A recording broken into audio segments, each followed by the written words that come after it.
A very good afternoon to our lecturer, Miss Janice. I'm Vigneshwara Nalakira Shegran. My number is 11005967.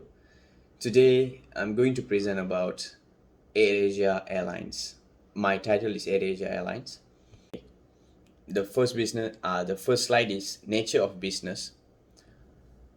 Capital A Berhad operating as AirAsia is a Malaysian multinational low-cost airline which headquartered at Kuala Lumpur. And AirAsia is also a largest airline in Malaysia by fleet size and destinations.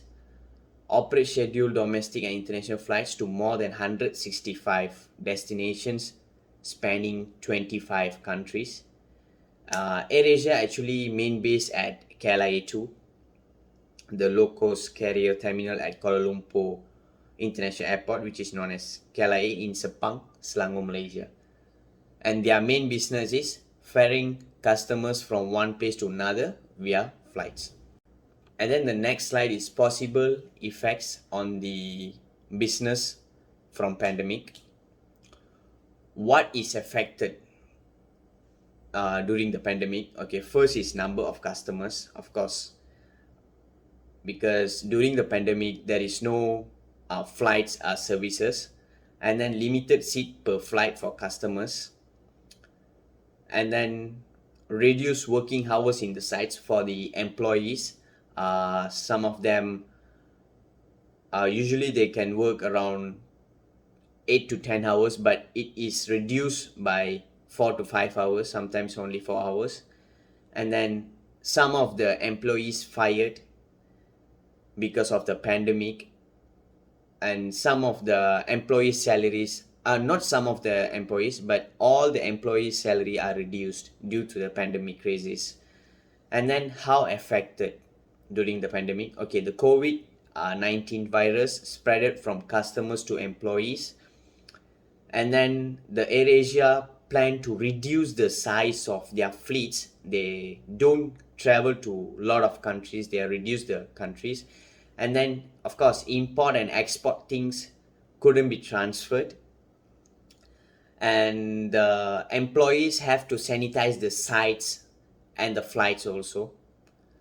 And the customers who want to fly, they must have the proof of completed vaccination.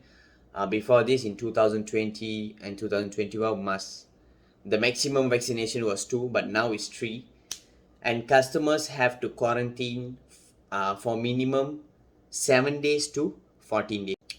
And then the next slide is identify critical process, operations and functions. Okay, the critical process is, like for example, like 50 percentage ticket refund after cancellation. For example, if someone booked the ticket tomorrow and they cancel the ticket, means the AirAsia Airlines can refund 50 percentage of the ticket price.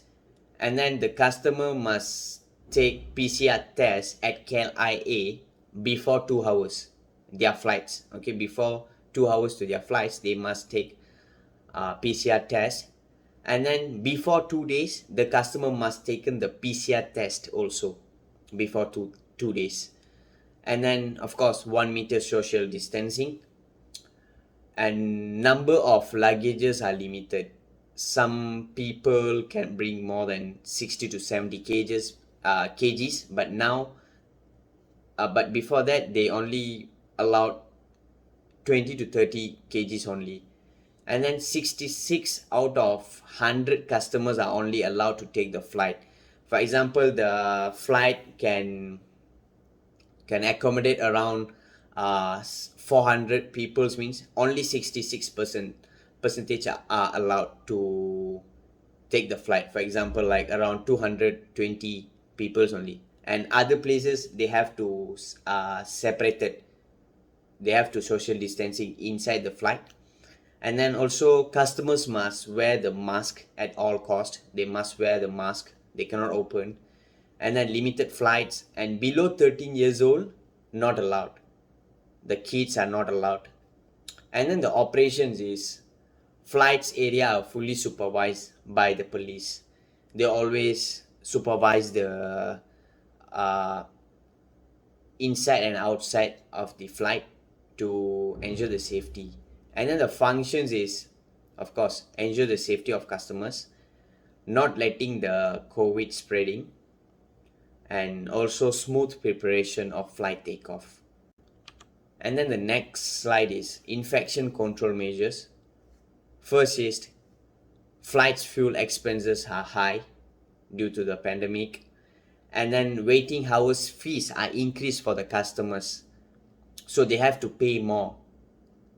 And then employee salary hung up, they couldn't pay AirAsia because of the pandemic. And then many employees also wanted to resign their job because they couldn't get the salary properly.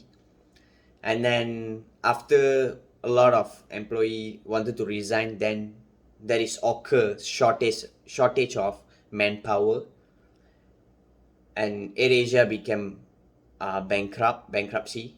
And so the AirAsia thought want to had more advertising about the airlines in the internet, the YouTube, and so on, so they can get back on the track to get more customers again.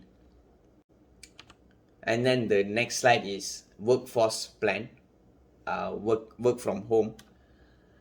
First is to book tickets online, and then customer services, and then the everyday action reviews means to ensure all the staff are engaged in project learning and development.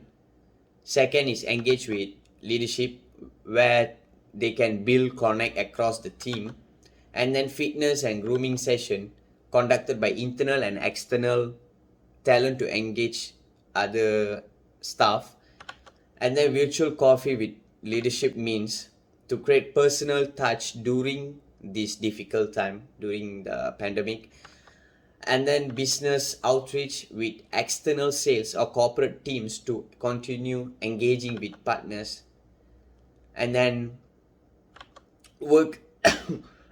team engagement connects every Friday evening across teams, so they have more time to spend and talk about their ups and downs. And then of course they have a work or life balance is perfect, so they can work from home, they can do easily with their laptop or desktop. And then the next slide is budget allocations. Okay, AirAsia reported a net loss of 803.3 million ringgit for the 3-month period of ended March, from 96.1 million ringgit net profit in the year ago. Revenue was around 15% lower at 2.31 billion ringgit. Passengers carried during the quarter fell to 22% to 9.85 million, while the passenger load factor, a measure of how full planes are, dropped 11 basis points to 77, which means the cost per unit rose is 36%. Eventually, Asia get up to around 10 billion ringgit financial assistance from Khazanah Nasional Berhad. Next slide is evaluation plan. There are few evaluation plan that AirAsia can do it. First is match capacity to demand. Second, optimum number of fleet types, fleet commonality, aircraft payload range capability, aircraft takeoff performance, relative fuel consumption, relative revenue driven by seat count, maintenance cost and support capability, the value of passenger comfort, cargo capacity, and availability and affordability of financing. The last slide is conclusion and recommendation. What would I say is all the airlines in this world, including AirAsia and all, they must prepare better budget allocations for early basis, and then redeeming free flights from domestic to international destinations. And then there is a new subscription which is known as Super. That one is a yearly renewal and free deliveries on food, which means the customers can subscribe to Super package 640 ringgit per year. And then Asia can appoint more workless people, okay, those who are finished their studies, so they can appoint more workless people. And then salary for the employees must be prepared earlier. So to ensure that no staff will wanted to resign their job. That's only from me. Thank you.